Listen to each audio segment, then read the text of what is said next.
शिशिया एंगा लागे बराई लागे एंगा लागे बराई लागे काहे शिशिया जार जार लो काहे शिशिया जार जार बोलो और सबे काज देला बाबू महालया कारिया महालया कारिया हमर महलिया ले लथिन हमर महलिया ले लथिन लोके गे शिशिया भरने पावै छाए भरने पावै छाए काहे शिशिया जर जर बालो और काहे शिशिया जर जर बालो सभे काज देला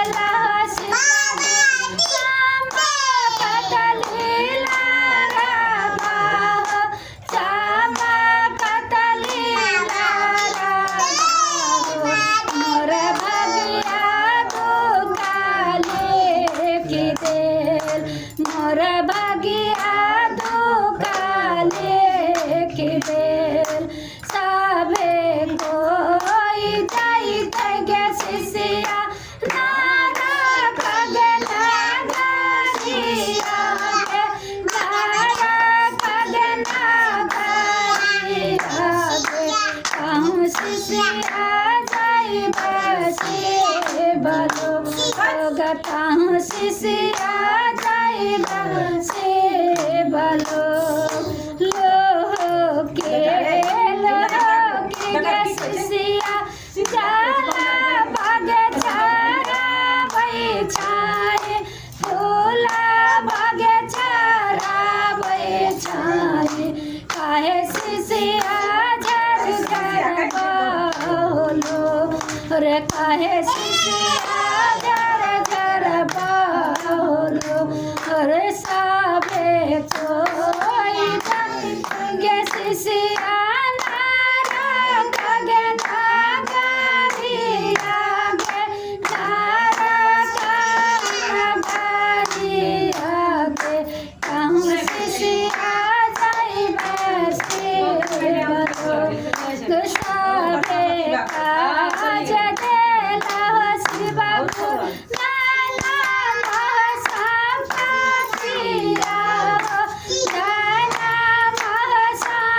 महासंपत्तिया मोर धन माले गुरु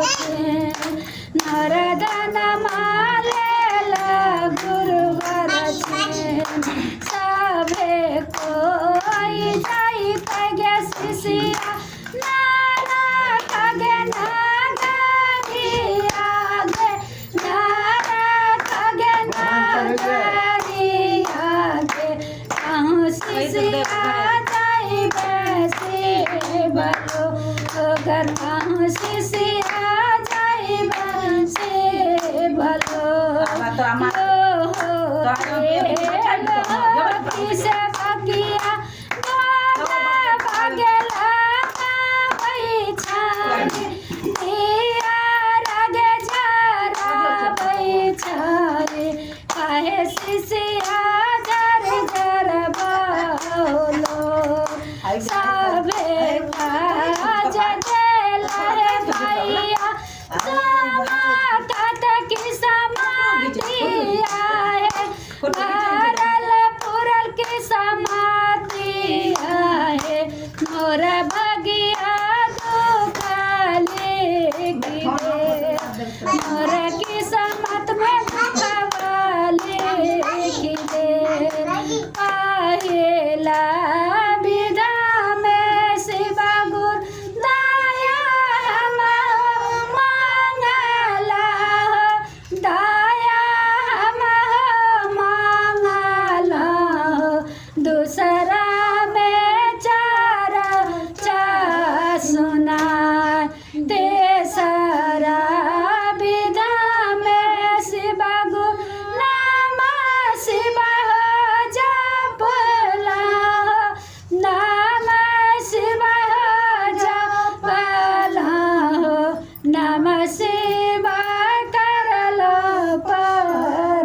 महादेव, माता रानी गवालिया की।